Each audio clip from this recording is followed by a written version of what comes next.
it clearly has to open your mind to differences. I mean, it's very obvious. It's not just color of the skin differences or hair Mhm. or eyes. It's differences in the way in which people have to live.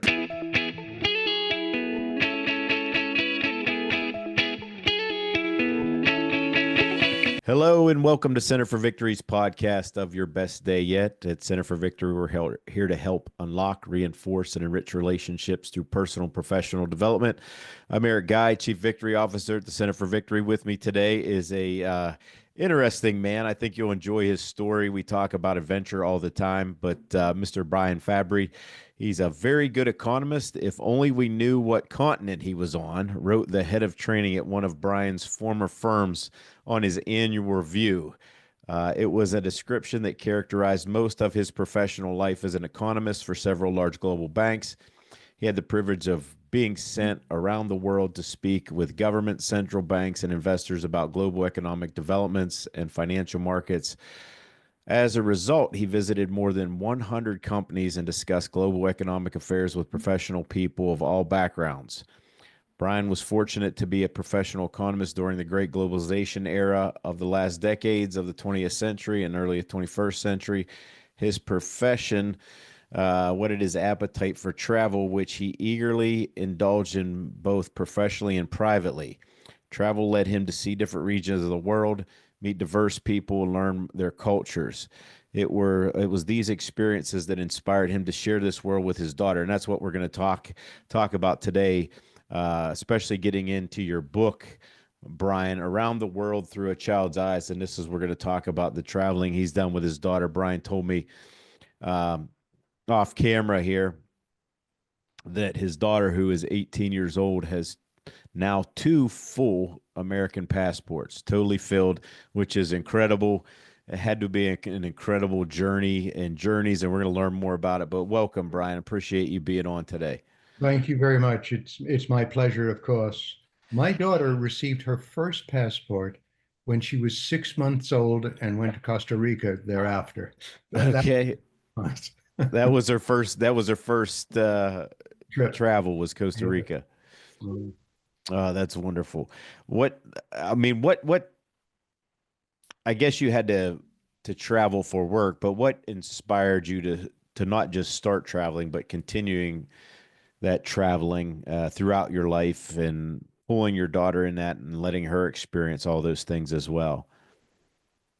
I think if I really think back to answer that question properly, I really have to go all the way back to my own childhood. My father indulged us, my mother and I, with vacations that consisted of travel. And just to give you an idea, we would drive from New York City to Miami Beach each year. We would Wow. then drive down to Key West when Key West was still a naval base.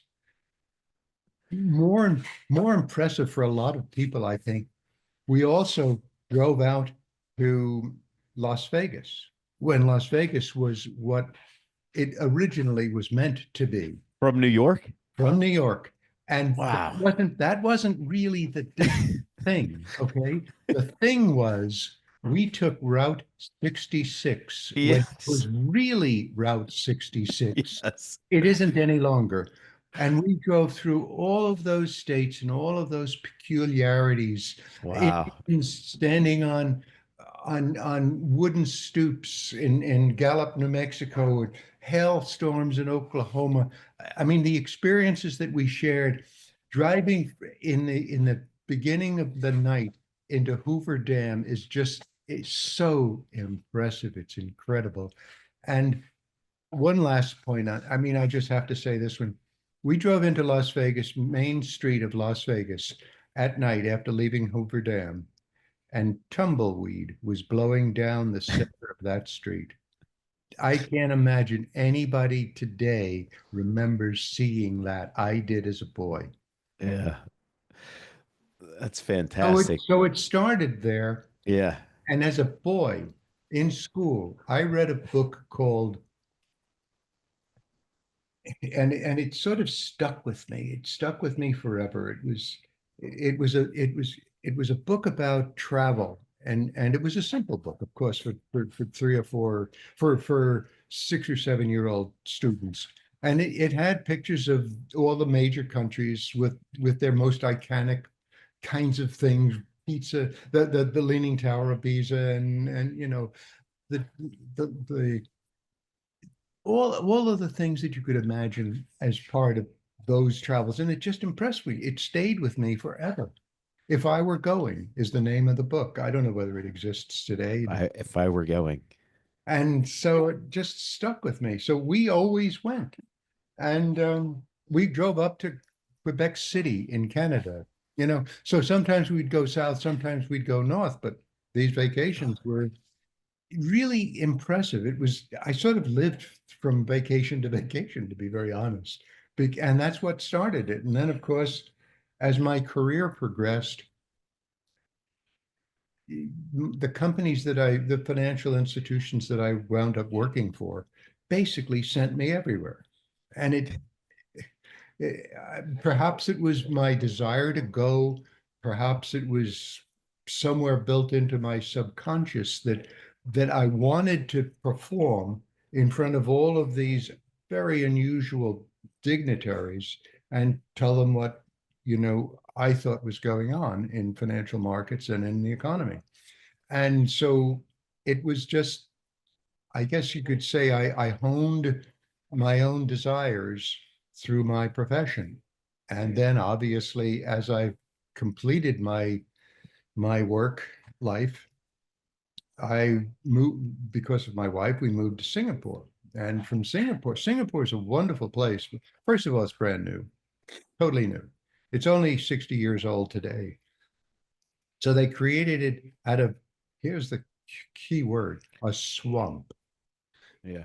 It was a swamp at the bottom of Malaysia that the Malaysians chased a few Chinese from Malaysia into, and they began what became quite a first world country today.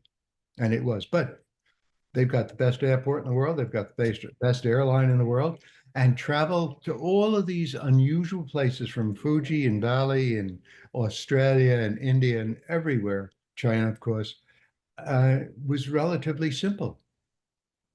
And so that's how my daughter got to do all of the things that she did. What did she ask first, or did you initiate the travel, or was she just Well, interested? How did that happen? she was a 5 year old when we moved her. The day after her fifth birthday, we moved her to Singapore. Okay. So as a child, she didn't have much choice in doing things. But as time went along, um, we would encourage her to say, "Hey, where do you want to go?" And but remember, these are no.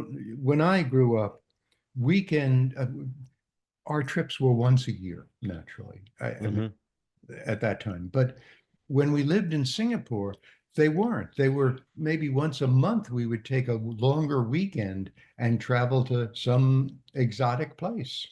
And she's seen everything in Asia. And so therefore she began to become more knowledgeable about where we go. Oh, let's go back to Thailand. Okay. Or let's investigate the east and west coasts of Malaysia. They're different, very different. Yeah. And so it would be, or let's go back to Bali. She loved Bali. I mean, why not? But It, her tastes became kind of extreme after a while. But when we went, the idea was not to sit in a hotel room, but to travel around the places that we were engaging with, see the people, see the food, see the culture, recognize that not everybody was as fortunate as she was. hmm. That's just true. And she saw it. She saw Yeah. mounds of poverty all through Asia, mounds of it. Yeah, I think that was a huge benefit, uh, taking my own kids, like just to see that. But let's talk like that cultural piece, because we were talking before we started recording here of just how that can deepen the understanding, like being immersed in some of these cultures, because you just weren't taking vacations. These were like you were there. I mean, she's been in, what'd you say, 40? 40 countries. 40 countries, and she's 18. What do you think that does for somebody at a young age like that? It clearly has to open your mind to differences. I mean, it's very obvious. It's not just color of the skin differences or hair Hmm. or eyes. It's differences in the way in which people have to live.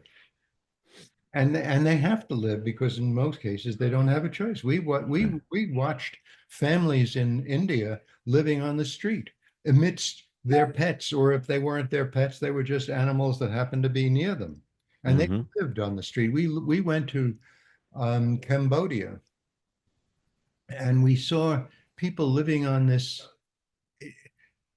I'm going to call it a river because that's how it's labeled, but it Hmm. wasn't much more than a stream, a brown stream. And it's brown because the water would come off the mountains and it would be brown because it was picking up dirt. But people lived on stilt houses in this river. So they ate there, they dressed there, they washed there, they drank there. It's just the houses, the wood frame, metal corrugated roofed buildings weren't, I mean, plus they didn't have very much clothes either. Yeah, right.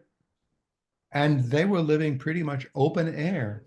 Okay, it was warm and humid, but and they didn't have to have, sheepskin clothes to keep themselves warm. That didn't exist. But just the fact that they probably never left there, the fact that all they saw was when either the monsoons came and fishing became better or worse or scarce, and she saw all of that. And then there was a very interesting question that you put to me, and you said, how did, and I'll just read this, how did your Hmm. professional background in economics influence the way in which you introduced your children, my daughter, to new Hmm. cultures? And it was really, it was to have discussions with her first about history. I mean, every country we went to, Vietnam is a great example because clearly I lived through the Vietnam era and Hmm. clearly had a lot of storage in my brain about it. And just to show her places that made headlines in all of the papers, and then the why. I mean, it's my version of the why, of course. Right. And there are different versions of why, but Hmm. nevertheless, she could see the bullet holes. She was told about mines that still exist and were still live in places that we walked through and were told, be careful. I mean, all of this just exists, and then you have to teach her, why did this happen, or what's the history about it, what's the culture about it, and then more importantly, I think, was this idea of comparisons. And the best comparison that I thought about and taught her was the comparison between two island countries that have approximately the same time zone, 60, 65 years, and how different they are and how different the culture, the society, the choices made for each one of those countries made them the way they are today. The two countries, Singapore, first world country, started in the late 50s. And it started with more or less a dictatorship. Okay. Lee Kuan Yew was a very enlightened man, but he made sure that his people followed the rules. And then he just developed a first class country. And the other comparison, which we went to on Thanksgiving, was Cuba. Started at the same time, late 50s, dictator, of course, and they chose communism instead of capitalism. And I think at that point she got the message that one was just a better development system than the other, even though both had dictators. Hmm. So she got the feeling that you didn't have to be a democracy to have a first class country, and that wasn't the difference. The difference was really in the choices of the culture that you wanted to have, communism versus capitalism. So, these are life inspiring, I hope, lessons that she learned and saw. She saw the difference. Good morning. I hope you are enjoying this episode of Center for Victory podcast. My name is Caleb Cole, and I'm inviting you on our adventures. Check out the Center for Victory website under the Experiences tab and join us on some of the most epic adventures in the U.S. Let's go. Yeah, which is amazing because you can't. Yeah, there's nothing that you can teach that to tell them that. At least from my perspective. I mean, I started.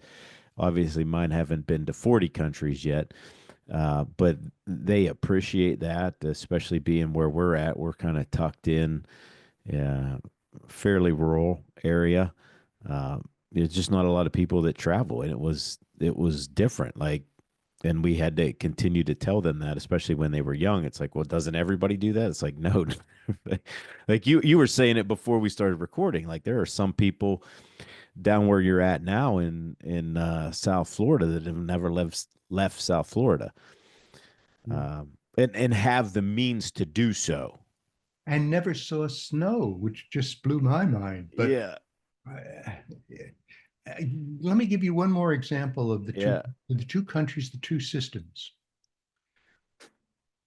Both are safe countries to be in at night or any other time of day for totally different reasons. Lee Kuan Yew established a very stern disciplinary system. I mean, years back, it used to be the press used to emphasize the fact that if you got caught using drugs, you would get caned. I don't know whether you really know what caning means, but it's a very painful thing, and you will not sit down no, you will not. I've for seen it. months. Yeah, Okay, so there's very little anything of street crime in yeah. Singapore. None, really. Prostitution's legal, by the way, but you better not be a pimp because they truly get treated poorly. Truly. Okay, but there's no crime. There's no Yeah. theft. There's no crime. What we learned when we were in Cuba, and they'd say, okay, go to this restaurant. So I said, oh, how do we get there? Well, you can walk. Okay. What about coming home at night? You can walk. There's no crime. And we learned why there's no crime because the people in Cuba have nothing to steal from one another. They're all living at the same level of not quite poverty, not like what we saw in Asia, Hmm. but they didn't have anything to steal either. And so therefore there was no theft. Curious, huh? Interesting. With with some similarities, but for different reasons, totally different. And that's literally what I thought I could teach my daughter before she really got out into the world on her own. Now, is she graduating this year? Next Thursday. Next Thursday. And she and let me just because I know it has to be a question that you would naturally Okay. what does she do with what she's had? Right. Yep. Okay. That's where I was going. So she definitely will be going to University of Southern California in August. And the subject that they be given her background, the subject that they entered her into is essentially international relations and global economics. Doesn't it seem to fit? I didn't ask her to do that. She didn't Right. ask the school to do that. They just used her background. Now, the other thing is she's fluent in three languages. English, of course. She's a good English student, actually. Russian is what she grew up with, and Chinese, Mandarin Wow. Chinese. Holy cow. Those are, She started Mandarin training, if you like, education yeah. Yeah. in Singapore at 5 years old in pre-K. Wow. And it's been with her every step of the way from pre-K through Singapore schools, which is always going to be Mandarin anyway. And then as she came into Florida, same thing. When we lived in Singapore, 2 summers, I brought her to Shanghai to an all immersion Mandarin school. She had to, I mean, just, I think it was 2 to 4 week programs. And we just lived there in Singapore. And she went to school every day, just like a normal student in summer school. All Chinese, all Mandarin, really. Yeah, So her Mandarin is quite good. I bet it Here- is.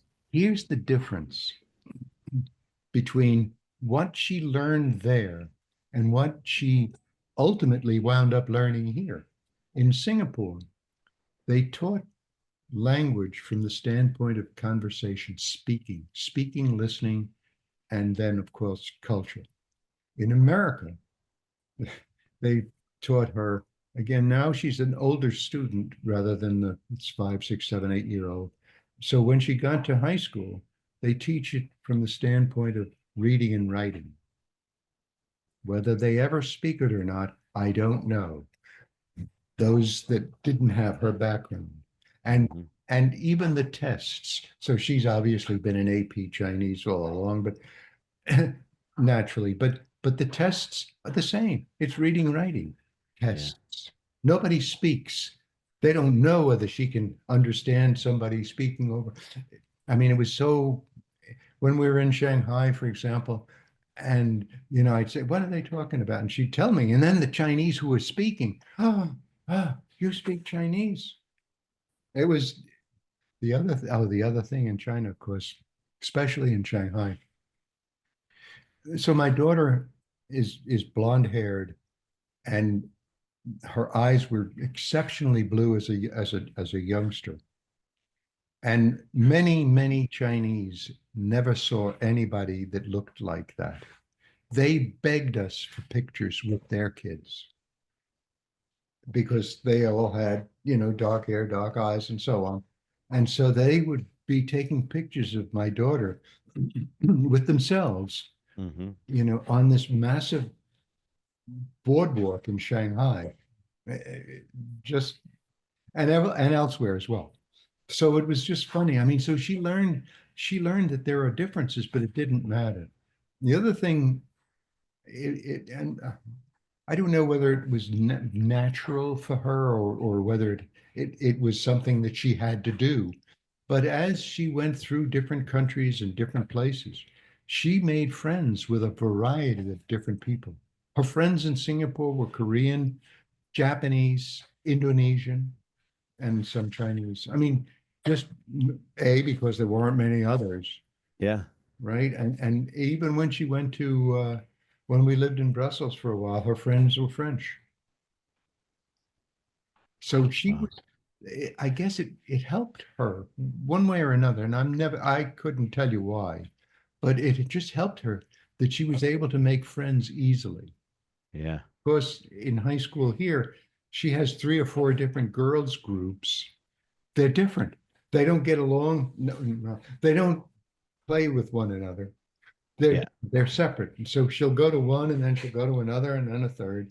And it's just very strange. But her ability to make friends, I think, enabled her to really input the differences in people and all of their different choices. I mean, whether it's food or culture or language or looks, just all different. And that helped her a tremendous amount. Well, let's talk about this book because I think this is interesting. I haven't got to go through it all, but you wrote a book around this. Here's the book here. It's called Around the World Through a Child's Eyes. And this is obviously the story of these travels and things like that. If somebody picked this up, Brian, what would they expect to kind of get out of it? It's well, again, I mean, you could say it's essentially a travelogue in a way that somebody that spends 18 years of going from place to place to place, what kind of places are there? What do you see when you get there, and so on. Sure, that's in essence one of the things that it truly is. But the second part is that it was a, a trip taken with a young child as she was growing up and looking at it. I tried to do it, looking at it through what I conceived of to be her eyes. Mhm. And in fact, the book itself, so the book is essentially, I put it together from the notes that I took on every single trip. So every place that we went, I would be taking notes about what we saw, what she felt, food she ate, and so on. And eventually my wife said, why don't you put these notes into a book that will give both my daughter a memory, because a lot of these things she wouldn't even remember. She was too young. Yeah. And then secondly, it will perhaps encourage other people to go forward and do something similar, not necessarily our path, but Yeah. something similar, just to break out and engage in the world. I know how the world is. I mean, look, I've been a professional economist. That was my job. Okay, trained 3 degrees and all of the rest of that stuff, and then sent around the world everywhere to do that, to think about the big macro pictures and then to help them think about them. But with respect to travel, and yeah, I wanted to think about it from a child's point of view, and I wrote it initially from a young child's point of view, and then a more mature child's point of view in the subsequent years. But the idea was to see these differences and to encourage her to embrace the differences, and then to think about what she could do years from now after she becomes educated, and that was part of the reason for the book. Just A, to remind her what she did, and B, to encourage her to go forward with what she learned. And to me, that's the message. And the last sentence I think I wrote in the introduction was, so enjoy these. I forget the nomenclature that I use, but enjoy these stories and travel yourself and take your children with you. And I think that was the bottom line that I came up with from my perspective. Take your children with you. It's not easy. Surely it's not easy with a very young child, but it gets even more difficult with a 16 or 17-year-old that has her own ideas. So we learned how to deal with that, but Yeah, you a couple of the trips as my kids got older, I know a couple of the last ones. I'll just talk about my daughter too, but I had her plan those. So Mhm, where she wanted to mhm, go, like we just picked, hey, like I think the last one, yeah, we went out to hike some of the national parks in Utah. mhm. And I'm like, okay, we're gonna go to Bryce, we're gonna go to Zion. She's like, yeah, yeah, I'm excited because Mhm. she and I have been to Zion when she was 10, and then when she was 20, we went back again. But this time it was different because I had her. Where do you want to stay? Yeah, What do yeah. you want to do? And she rose to that challenge, and it was wonderful. It was better than anything I would have picked, because I would have been, I'd have just picked probably what was closest. I wouldn't have researched it. She took Mhm. that time. I was very proud of her too. But then the other thing is the confidence Yeah. that it gives. Like I see, and I'm sure you see it with Sasha too, but like, being around other people and understanding that, as much as TV and everything tells us we're so different than one another, there's a lot of things that we are alike about. There's a lot of great people out there. You talked about Sasha making friends. That's my daughter Faith. That's how she is. It's like everywhere we go. I mean, when she was 3 years old, I remember going and traveling with her, and she's like, "Hey, look, I can't wait to get there so we could make new friends." But that was always her attitude. Yeah, yes. I truly believe that it just opens minds. I really Yeah. believe that. And it encourages it encourages children, not necessarily adults, because we're all formed anyway, but it encourages children to go out and grasp for different things. To I remember there was one question, I can't recall where you had asked it, but the idea is you have to keep going forward. Hmm. And there was an Einstein thing that I remember reading about being on a bicycle, and the only way you can the only way you can maintain your balance is to keep going. And I truly believe that. Think about it. I know that you're an athlete too. So just think about it. If you're on a surfboard, my daughter did this in Bali, believe it or not. But if you're on that surfboard, the logo is toes on the nose. And when you think about it, I mean, that's where you have to be to survive the board. And the Right. same thing, I play a lot of golf and tennis. My daughter's taken lessons in both, and she was on the golf team here. But you have to be on your front foot to hit the ball. Either way, golf or tennis. Yeah. So skiing. She learned to ski in Hokkaido, Japan, with Japanese instructors, believe it or not, true enough. And she's becoming, well, she won't ski with me anymore because I don't fast enough or more dynamic enough, right? But the idea is you ski downhill. You Yeah. ski facing downhill, make your turns underneath, but you face downhill. And once you start going off to the side, you're dead. Yeah. It's the same. When I read that from Einstein, when I read that quote, it just resonated with me with all the things that I've done. Yeah, you're always going ahead. So whatever challenges you meet, like companies say, "Oh, I'm going to move you to Pittsburgh." Hmm. Go. Embrace the new challenge, open yourself up, and you'll be a better person, a more experienced person than if you just stay where you are now. Yeah. Good stuff. I'm going to leave you, as I do every guest, Brian, with our last question because the podcast is called Your Best Day Yet. How would you describe your best day? Okay, I'm waiting for it. Okay. I'm waiting for my best day. I believe that it's going to come in 6 days when my daughter graduates from high school. That will probably be my best day. Now, will it be the only best day? No, when she graduates college will be the next best day. Wonderful. Thank you so much for sharing this and being such an inspiration. Again, folks, the book Around the World Through a Child's Eyes by Brian Fabbri, and it's with his daughter as well. Maybe we can talk her on coming on the show too and getting her perspective. I think It'd that be would an be interesting, fascinating. yeah, it really would be. Actually, the picture on the book, I took that picture. The picture is my daughter looking down the Great Wall of Wall China. of China. Yeah, that's amazing. So it's here, right here, It's folks. it's true. There she was. She was pretty young at that point, but and don't forget, at that age, I was taking her to Shanghai for a month, Yeah, two of us, and she was in an all-day Mandarin class, learning dance and music and all the other things that go into children's education at that level in Mandarin. that's fantastic. Well, thank you for doing what you're doing, Brian. Thank you for coming on here and sharing.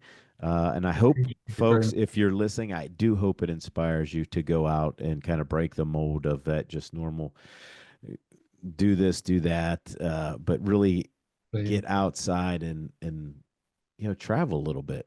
Get outside your comfort zone. It could be just to another state for some of you. It could be just to the other side of a state for some of you, but just could just be to the next town over. I don't know what it is, but Brian, I hope this has pushed some people to get out of their comfort zone, and I thank you so much for being our guest here today. My pleasure. Thank you very much for inviting me. I enjoyed Yeah. my sessions. All right, guys, that's all for today. If you'd like more information, visit us at centerforvictory.com. And just remember, wherever you're at, whatever you're doing, make this your best day yet. We'll see you soon.